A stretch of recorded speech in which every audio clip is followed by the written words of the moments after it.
मंदिर की सीढ़ियों पर शमीर और अनन्या सुबह की शुरुआत में एक दूसरे के बगल में बैठे हैं। अनन्या चुप्पी तोड़ती है। उसके होंठों पर एक हल्की मुस्कान है। लगता है हम हर दिन यहीं मिलेंगे। शमीर सिर हिलाकर जवाब देता है। उनके मौन समझौते को सील करता है। तो इसे हमारी मीटिंग की जगह समझो। शांत सुबह में पहली बार उनके बीच दोस्ती का बंधन बनता है। गरीब बस्ती के दिल में शमीर अनन्या का मार्गदर्शन करता है। सूरज अस्थायी आवासों के बीच लंबी छायाएं बनाता है। शमीर उत्सुक बच्चों के बीच भोजन और किताबें बांटना शुरू कर देता है, जो उम्मीद भरी निगाहों से उसके चारों ओर जमा हो जाते हैं। एक बच्चा शमीर की ओर देखता है। उसका चेहरा प्रशंसा से चमक रहा है। भैया, आप भगवान हैं। शमीर घुटने टेकता है। उसकी निगाहें बच्चे से मिलती हैं। कोमल विनम्रता से जवाब देता है, नहीं, भगवान मंदिर में है। मैं बस तुम्हारा भाई हूं। अनाया दूरी से देखती है। उसकी अभिव्यक्ति उसके सामने हो रहे दृश्य से गहराई से प्रभावित है। बच्चे शमीर को घेर लेते हैं। उनकी हंसी झुग्गी झोपड़ी में गूंजती है, क्योंकि वे भोजन और किताबों के उनके उपहार प्राप्त करते हैं। अनन्या शानदार हवेली से बाहर निकलती है।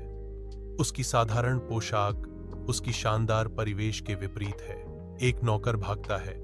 उसके चेहरे पर चिंता झलकती है। उसकी पसंद पर सवाल उठाता है। मैडम, आप इतनी सादे कपड़े पहनकर कहां जा रही हैं? अगर पिताजी ने यह देखा। अनाया मुड़ती है। उसकी आंखों में दृढ़ संकल्प झलकता है, क्योंकि वह जोर देती है, पापा को मत बताना। वह जारी रखती है। उसकी आवाज दृढ़ है, अपनी इच्छा प्रकट करती है। मैं चाहती हूं कि लोग मुझे मेरे नाम से नहीं, बल्कि मेरे वास्तविक स्वरूप से जाने। धुंधले रोशनी वाले बैठक में अनन्या के पिता बैठे हैं। अखबार उनके विचारों को देखने से बचाता है। उसकी आवाज गंभीर और अटल कमरे में गूंजती है, क्योंकि वह घोषणा करता है, अनन्या, हमारी प्रतिष्ठा प्रतिष्ठित परिवारों के साथ है। कोई साधारण लड़का हमारे जीवन में प्रवेश नहीं करना चाहिए। अनाया धीरे से जवाब देती है, हाँ पापा। हालांकि वह बाहर से समर्पण करती है, उसका दिल विद्रोह करता है। उसकी इच्छा के विरुद्ध शमीर का चेहरा उसके मन की आंखों में उभरता है। शमीर की छवि उसकी स्मृति में चमकती है, जो उसके पिता की अपेक्षाओं की धुंधली वास्तविकता के विपरीत है। मंदिर के पवित्र प्रांगण में शमीर और अनन्या भक्ति के साथ धन्य प्रसाद साझा करते हैं। एक बच्चा अनन्या के दुपट्टे को खींचता है, जिससे उनके बीच हंसी साझा होती है। अनन्या शर्माते हुए कहती है, लगता है बच्चे भी हमारी जोड़ी बना रहे हैं। शमीर जवाब देता है, उसकी आंखों में उम्मीद की चमक, तो हमें सहमत होना चाहिए। शाम की हवा भारी है। चाय विक्रेता चुपचाप भुगतान का अनुरोध करते हुए हाथ बढ़ाता है। शमीर की भौहें सिकुड़ जाती हैं, क्योंकि वह अपने पुराने बैग में टटोलता है, अंदर के मामूली सिक्कों की तलाश में।